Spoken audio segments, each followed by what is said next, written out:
We are live. Good evening, everyone. Welcome to a live chat with me, David Johnson. And our guest tonight is Jill Seiler. Jill, how are you? I am fantastic. Thank you so much for having me tonight. Oh, it's my pleasure. It's my pleasure. Jill Seiler, EDD, served as Superintendent Gunta ISD for nearly 10 years and now serves as Deputy Executive Director for Professional Development, Texas Association of School Administrators. Jill has been an educator for 25 years, beginning her career as a high school social studies teacher and coach, swimming coach, before she became a campus and district leader. Jill has a passion for impacting others and has been a frequent speaker to teachers and leaders alike. Jill's first book, and note it's her first book, Thrive Through the Five, was released in 2020 and focuses on how to thrive through the most challenging seasons. Jill, how you doing? I am great. Again, it's so wonderful to be here with you tonight. Jill, one of the questions I have, and understand my question, how did you get here? I know that both of us are New Yorkers. You Yes, graduated from high school in East Aurora, right outside Buffalo. But that's how did right. you find your way to Tassa? First, how did I find my way to Texas? And then how did I make my way to Tessa? So I grew up in Rochester, New York, in a tiny, tiny village called Churchville. And about my junior year, my parents moved to Buffalo. And so I ended up going to East Aurora High School to graduate. And right as I was graduating, in fact, my senior year, my dad got transferred to the Valley, to Brownsville. He worked a plant in Brownsville and one in Matamoros, right across the border. And so my mom stayed with me so that I could finish high school in New York. And then she moved to Texas, of course. And so I finished high school. I went to college at the University of Pittsburgh because that's where I went to go swim. And then as I was looking at grad schools, I really wanted to go kind of near where my parents were and check out Texas, and moved there and fell in love literally with the state and with my husband, and ended up staying there for the last 25 years. Well, great. It's great to have you here, Jill. So let's talk a little bit about your book, your first book, Thrive Through the Five. What inspired you to write such a book? Well, so I loved serving as a superintendent, and the community that I served is amazing. And in fact, I still live there. My kids still go to school there, even though I'm now with TASA, our state organization. But as I continue to serve in that role, kind of nearing that year 7, 8, 9, just knew that I wanted to have an impact even broader than the community in which I was living in. And so just had this dream to write a book. I love my job. Like I tell people all the time, I love my job 95% of the time. But there's this tiny portion, maybe not so tiny these past couple of years. Maybe we'll talk about that. It's been a really rough couple of years for leaders and teachers alike. But I think that, there's this portion that's really challenging. And so I wanted to write a book about how to not just survive those moments, right? Like my mantra was, this too shall pass. And then COVID came and it lasted 2 years. And like that mantra is not going to work for you. So, how do you do more than just survive? How do you thrive through those moments? And that's really what the book is about. Mm-hmm. Oh, one of the questions I have is I guess some people could look at the book as somewhat of a memoir, but you're pulling from your experience, and besides that, you have a doctorate, so you know how to do research and you know how to do secondary research and such. So, how does the book reflect both your practical and your academic knowledge? That's such a great question. So, I truly believe that there is power in storytelling, right? So, I not only wanted to bring the research, I wanted to bring the best thought leaders around every area that I was writing in, whether it was around failure or fear or vision or engaging in contentious situations. And then I also wanted to add that kind of personal vignette. And so the chapters are broken up just like that, a personal story for me and a couple of, powerful truths to practically lead, that build in the research into them. And then some practical tips, like what's that bite-sized piece of information that I can use tomorrow. And then lastly, including a reflection framework in each chapter, some discussion questions. There's some things for folks to really kind of think about where they're at, where they want to be, and how they can get from point A to point B. You mentioned reflection, and there's a lot said about reflection right now. Mm. If there were any simple piece of advice you would give someone regarding reflection, what would it be? Oh man. Okay. So we could spend the whole 30 minutes on this. Um, we were just talking before we came live about Daniel Pink's new book, The Power of Regret, and also Brene Brown's new book, Atlas of the Heart. And both of them have this theme around, well, obviously Daniel Pink's book around regret.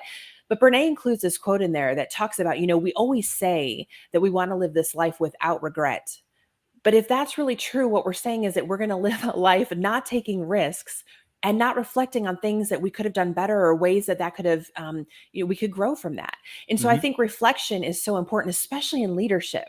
People often ask me, Jill, what are the things that you're looking for in stellar leaders? And yeah, sure, content and ability and skill and competence and integrity and all those things. But give me someone who is self aware, who is reflective, and who is coachable. I will take that all day and twice on Sunday. Like that is just that's the key. And reflection is a huge part of it. Hmm. That list that you gave, and I won't say it correctly or entirely, but my immediate thought was, hmm, how is Jill applying those things to her position at TASA as the Deputy Executive Director for Professional Learning? So I think anytime you walk into a new situation, and this organization was new to me, I had worked very closely with them on a number of projects. But when you leave a school district and you go into an association, you start from the ground zero, right? Like you can't bypass seasons of growth. You don't know what you don't know. And so part of it is acclimating yourself to the organization. And that's really critical when you enter a new position is that acclimation process, Hmm. getting to know the people, getting to know the processes, getting to know all the things. But you also, at least for me, like I have this super strong desire to start adding value. And so, in order to add value, you have to take a look at every single thing that you do and assess what is working really, really well, what could be done better, and who do we need to bring to the table to make that happen. And so, Hmm. that's the exciting part of what I get to do is to make an organization who is already doing amazing things, legitimately amazing things, and just make it just a touch better. Jill, that's good advice for everyone. Well, the title of our topic, our conversation tonight, is Practical Truths to Powerfully Lead Through Challenging Times. And we have 6 subtopics we're going to discuss today. Where would you like to start, Jill? Man, let's start at the beginning. How about leading Okay. through challenging times Everything starts at in the beginning. general? Okay. So I'll tell you some of the pushback that I get about the book just from the get go is that whole 95-5 thing, right? Like people are like, okay, I love that love your job 95% of the time, but legitimately, is that true? And I'd say two things just to start us off. That number one, like, of course, we've all had seasons where that percentage of what we love versus what is really hard changes, right? There are some seasons, if I could even get to 75-25, I'd call it a win. But I want to be really clear that in the past couple of years, like if people ask me, Jill, if you were to retitle it, what would the title be? And I'm like, I don't know, Thrive Through the 55, not through the five. Or people ask, like, what's your second book going to be? Because you're right, Jill's first book is this, right? There's going to be a second book. And I always joke and I'm like, I don't know, like when the five turns into the 95, like it's been a really challenging year. And so, first off, I think it's really important that before anything, that we honor and value the reality of what people are going through. I Those love, are the challenging times. yeah, exactly. Okay. I love, Admiral Stockdale. He was one of the Mhm. highest ranking officers in Vietnam, and he made it, and others did not. And they asked him, who didn't make it? And he said really clearly, he said, the optimists didn't. The ones who just thought it was going to be over by Christmas or over by Easter or over by 4th of July. And he talks about this notion that you have to engage with the most brutal facts of the reality and then couple it with hope. And you can't do one without the other. And so, as we talk about what it means to lead in challenging times, it is that the essence of that. How do we face the most brutal facts of the reality that we're in, Mhm. but also at the same time, extend hope and faith to others that we are going to get through this together? Well, And Jill, how does hope differ from optimism? ooh, well, I think that optimism, which Mhm. I would say that I'm a super optimistic person, Mhm. but I think sometimes the whole notion of positivity has really taken a turn, especially in the past 2 years. Like I've seen there the is term nothing, toxic positivity. yes, there's nothing worse than working for someone who, I hate to put the song in your mind, but like from the Lego movie, like everything is awesome. Like that is not the environment that we want to live Okay. because it's not true. and it's not accurate to what we're living in. And so I think the difference is that hope is saying, yes, this is really tough, but I know that we're going to be able to get through it. And here's how. Not that I figured out every single part of the plan, but I at least am going to walk you through the process that we're going to use to get through this together. And not losing that hope, not losing that faith that we're going to get to the other side, that is critically important. And as leaders, it is irresponsible for us to share the brutal facts of a situation without also coupling it with that hope. Hmm. That sounds like your next bullet there, growing through failure. Yeah. Because if you're in challenging times, there will be some failure involved. For And sure. how could you take that failure and work with hope to Mhm. grow through that period? Or as you say, season, to grow through that season. Yeah. I think is just people, right? We talk about failure all the time. We talk about it with our kids. We talk about it in general. We talk about it conceptually. But when it comes to us, we will do everything in our power not to come up against it, right? And so that's really what I spend a lot of time talking with folks about is that, failure is not just something that we endure. It is literally the thing that can make us great. So how do we fail, learn from it, and then be better at the work that we do? We Mhm. often think that success is just this straight line to success, but we know it's not. And people understand that, but they want to make sure that their lives doesn't look like that squiggly mess, Uh-huh. right? But just because we're not moving in that seamless straight trajectory, it does not mean that we are not ready or equipped for what's coming next. And so Well, what's that term? Fail forward? fail forward. Yeah, Mhm. absolutely. Uh-huh. How does that apply growing through failure? I think it really comes down to, how do we respond to it? When I talked about failure for a long time, I would really stop there. Like, how do we grow? How do we learn from failure? But, David, another piece of that is how do we lead when others around us fail? Right. And so, we learn a little bit from a leader when they're successful, right? Do they give credit to the people who brought them there? Do they stay connected to that? We learn a lot from people when they fail. Are they reflective? Do they take ownership? Do they grow from it? But we learn a lot from the people when we see how they lead when others around them fail. And so making sure that we're holding people to high expectations, Right. but at the same time respecting and supporting and making sure that they understand what those expectations are, and then leading well through that.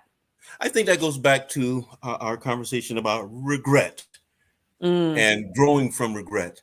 If you fail, maybe the first question you should ask is, what will I do differently next time? for sure. Absolutely. uh, or how could I grow from this? Or what's my takeaway from this failure? Yeah. Yeah, absolutely. Mhm. Okay. Acting in the midst of fear. Yeah, so there's a big difference between failure and fear, right? But the biggest difference is this, that failure happens. Like, it legitimately happens. It's an event, right? It might be a private event, it might be a public event, but it's an event and it's finite in nature. But fear can be ever present. It's that constant what if. What if I don't meet expectations? What if I'm not successful? What if the worst possible outcome comes to fruition? And that's fear, and it can paralyze us in our work. So, how do we recognize where that fear is impacting our lives and how we move forward past it? Hmm. Could you elaborate on fear?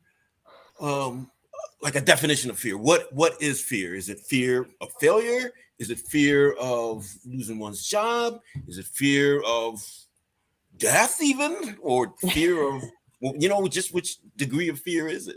Sure. So I think that it's going to look different for everyone. The way that I see fear manifesting itself in a lot of leaders is in when they get to that place where they think like they feel like, okay, I'm being called to something new. Like, I want to step into this new role. I want to step into this new position. I want to take on this new project. But then we also have this piece of fear around it, like the doubts, the fear, all of that. And what happens is that people think, right? I thought for a long time, like, I'm just going to wait until those feelings pass. Like, that must be a sign that I'm not ready to take that next step. And what I've really learned over the past couple of years is that fear is not the indicator of whether or not you're ready for that. Sometimes you just have to step into it knowing that things are going to be okay. And that's what you mean by acting in the midst of fear. Not allowing fear to become the barrier or the blockage that won't allow you to go forward. That's exactly right. How do you act in the midst of it? Part of it is expecting that it's going to be there. Like, Brene Brown would say, don't just wonder if your critics are going to be there, expect that they're going to be there in the front row seat and then go do what you do anyway. Part of it is recognizing that fear doesn't always mean that you're not ready. So how can you just take that step? Part of it Mhm. is just taking the next best step. Like, we get paralyzed when we see where we're at and we see where we want to be, and we focus on that massive expanse in between. But contrary to popular belief, right, big things don't always happen with the leap. They happen when you Mhm. take the next best step over and over and over again. So, what's Mhm. the one thing that you can do to put you on the trajectory to where you want to be? Good point. What is the smallest thing you can do at this moment that will put you on the trajectory? Still on the topic of fear, I'm not going to get this right, but there's some conversation I've heard recently about bravery, and Mm. bravery is not the absence of fear. Bravery is knowing that something is fearful and acting anyway. Have you heard that expression? Have you heard that terminology? Yeah, and one of my favorite kind of like capturing of that is that courage isn't the absence of fear, it's the ability to act in the There midst you of go. it. There you go. Right? And that's where we have to get to, is that the goal isn't to eradicate fear. The goal is to lead through it anyway. So how do we do that? How do we act in the midst of fear? Hmm. Okay. How does one do that then? Let's get down to practical nuts and bolts here. How does one do that? Yeah, so I think the things that we just talked about, right? So we need to expect it. Like, this is not going to, one of the reasons why I talk about fear so much is because it's that piece that people don't, like, they think that they're the only ones that struggle with it. So when we name it, when we call it what it is and talk about it openly, people can say, wow, this person is successful and they struggle with fear. Fear's been something I've struggled with my entire life, like read books and articles and done all the things. In fact, I read a great blog by Seth Godin who talks about, like, how do we get rid of fear? And I was like, this is fantastic. Like, how do we get rid of fear? And his response was, alas, it's the wrong question. The only way you get rid of fear is to really not do anything great, not take a chance, not try anything new, not to stand for anything.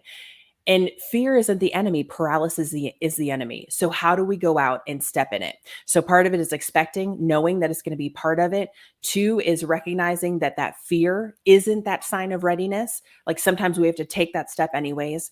Part of it is just understanding that we just need to take that next best step and not worry about, can we make it to the other side? Let's just do the one thing that's going to put us on track to where we need to be. And the last thing that I would say is that, we get to decide how much weight to give it, right? Like, that's not true for all things in life and death, but for a lot of it, it is. We get to decide how much weight to give it. And so understand where whatever it is that you're facing in life, where it falls in the overall context of life, and then adjust the weight that you give it accordingly. Take the step, act in the midst of fear. Great. We better move on to our next topic. Otherwise, we can talk about fear and many other topics all day. So let's go on. Reconceptualizing balance. I like that word, reconceptualizing, and I've used it in the Hmm. past. And I'm sure you've heard the expression about reframing things. Well, when Hmm. we reconceptualize, we are reframing it in a way that, well, your term here, balance, we That's can right. figure out how best our lives and the things in our lives balance. But it's your book, so tell us how you mean reconceptualizing balance. So I knew that I couldn't write a book around leading through challenging times without addressing this topic. And so I remember turning it in and waiting for the editor to give me their notes back. Like, this was the first time like a professional was going to read my words and say whatever it was that they were going to say. And I finally got the feedback back, and it was super encouraging and really constructive if you've ever gone through that process. And they got to this chapter on balance and self-care. And the note to the side said this.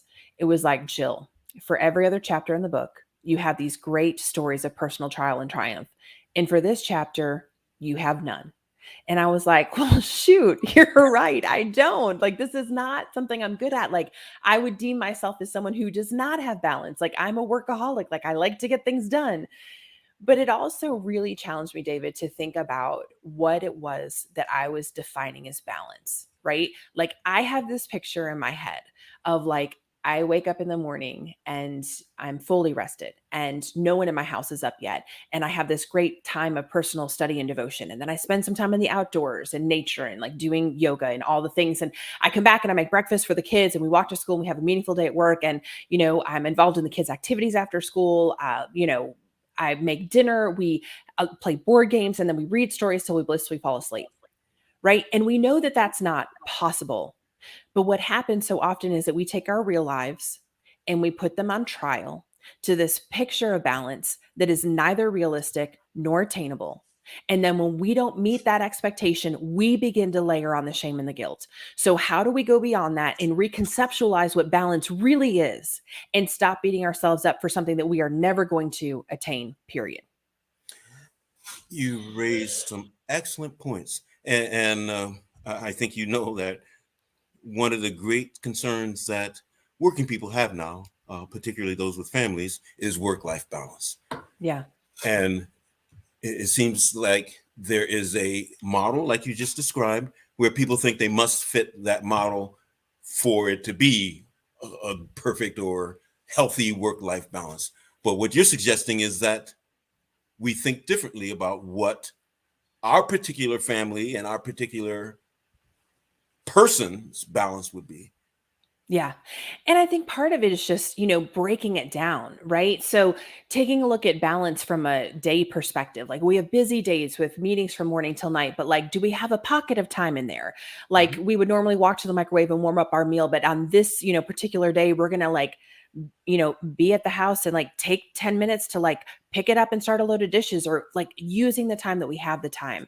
It's Mhm. looking at balance from a week perspective. Like I know I'm busy a couple of nights of the week, but I know a couple of nights I don't have anything. And I'm going to make sure that I do everything I can to be intentional about how I spend that. It's looking at it from the month perspective. In education, we know there are months that are crazy and months that are not, and finding balance in that. It's looking at it from a year perspective and saying, the minute we step into leadership, we lose the right to walk out at 4:30 without a care in the world. The weight of what we do stays with us. It's 24/7, 365. But in this profession that we love, we have weeks off built in throughout the year. Mhm. Thanksgiving, Christmas, spring break, summer, and there's balance in that. We Yeah. have to get to the place where we recognize that balance doesn't happen in a day. The goal is Okay. not for Monday to be perfectly balanced. The goal is for our lives to have a sense of balance. Excellent advice. Excellent advice, Jill. Thank you very much. Well, we better move on to leading with love. Yes, I love leading with love. I think the thing that's most Even important though and the why. even the unlovable, huh? Yes, yes, for sure. I think the reason why I wanted to include this on the list is that, a lot of us come up through our education careers and we have this area of expertise. Like we're instructional specialists or we're curriculum instruction or we're finance or operations or whatever that looks like. But I think the thing that's important to note is that it's not just about what we do. Like that's important. You need to know how to do the things that you're supposed to do in your job, but it's how you do it that is so critically important. Something I say all often is, the 12 most important inches in leadership is the difference between your head and your heart, right? Like how we lead, how we move forward is so critically important. And so that has to happen when we lead. It can only happen when we lead with love. Interesting. I'm thinking of a book I have right behind me. Uh, oh, I can't remember the title of it. Well, I have a couple of books now when I think about it. And the title of one is uh, How to Deal with Difficult Teachers. So, what's your response to that, to the title of that book? How to Deal with Difficult Teachers? I The think that unlovable, let's say. Yeah, so I think that one of the challenges that we all have, right, is the poor choice that happens in our organizations, whether it be a young person, a not so young person, or ourselves. One of the biggest eye openers that I had was moving into the role of assistant principal for the first time. And I just assumed that everyone did what I did in my classroom. And so when I got to that level and realized that wasn't the case, right, it's a little bit of shock and awe. And so I think part of it is just helping people understand clearly where they're at and understand clearly what that expectation is, and then doing everything in your power to support them to get from where they are to where they want to be or where you need them to be. Joe Mhm. Sanfilippo is a great superintendent in Wisconsin, and he does these 1 minute leadership walks to work. And he talked about in one of them just this notion about expectations. And he says in this thing, he said, sometimes we get into this place where we think that they should just know. Like they should just know. They should just know. But the truth is, if they don't know, we have to help them know, help them see that. Like Brene Brown would say, paint done for them. Like, what does that look like? Paint it done for me.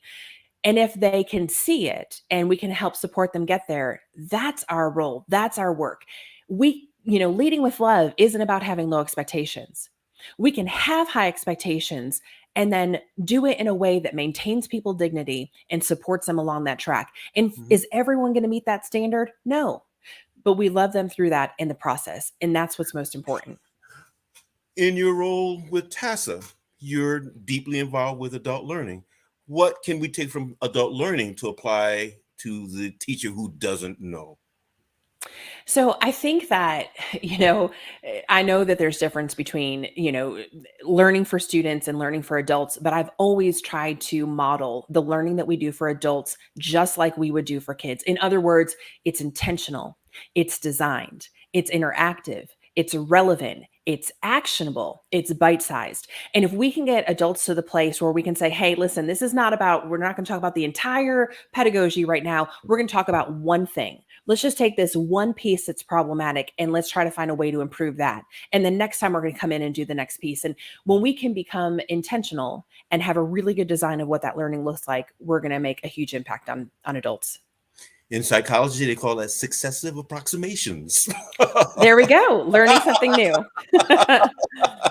Okay, preparing for your next best step.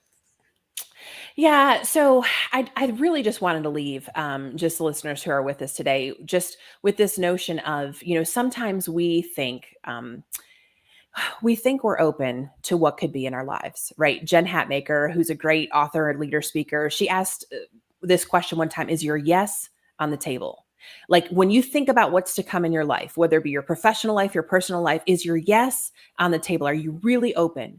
Because the expanse of what could be in our lives is massive. And sometimes we draw a small box within possibility. And so, first and foremost, I would say that we have to open ourselves up to what could be. Second of all, we have to remember that we are interviewing for whatever it is that we want every single day by the work that we're doing. When we're faithful in the things that are in front of us, we will find success on the other side.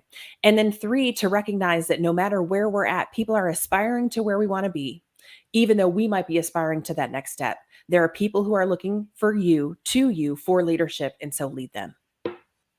Jill, you are a fountain of knowledge, and I'm so impressed by what you've been able to share with us in the little bit of time that we've had together. We have just like 2 minutes remaining. So, what would be the takeaway of all the great knowledge you've given to us? What would be the takeaway you'd like people to have? I think the takeaway is this: that we get to decide how to do this. That's the beauty of teaching. It's the beauty of leading, that we get to decide how to do this. We get to decide what that leadership looks like. And so, along with that, though, comes with this notion that, leadership is an incredible privilege, but it's not without cost. This work that we do is hard. This work that we do is weighty. And I love my job, and I've loved every job I've had in public education for 25 years, but Mhm. it isn't without cost. So how do we do more than just survive? How do we truly thrive? And so that's what my hope that the book will help people do. And the call to action? What do you want people to do? I want people to lead well, not just with their minds, but with their hearts too, so that they can Mhm. support and serve the people that they're serving. Mhm. And Jill, if people want to know more, how can they get in touch with you? Yeah, so I'm on social media at Jill M. Seiler, and you can also reach out to jillmseiler.com, my website. And of course, head over to Amazon or your favorite bookseller to pick up Thrive Through the Five. Great. Thank you for being our guest tonight. My name is David Johnson from Transform Ed Consulting, and I like to give thanks and credit to my dear colleague, Cassandra Williams, who is the brains behind Educational Innovations 360 Degrees. She allowed us to use her channel so that Jill and I could have this very, very formative conversation about practical truths to powerfully lead through challenging times. Thank you all for being with us this evening, and we look forward to seeing you the next time around. Thank you, Jill. Thanks, David. Good to see you. All righty. Everyone have a good evening.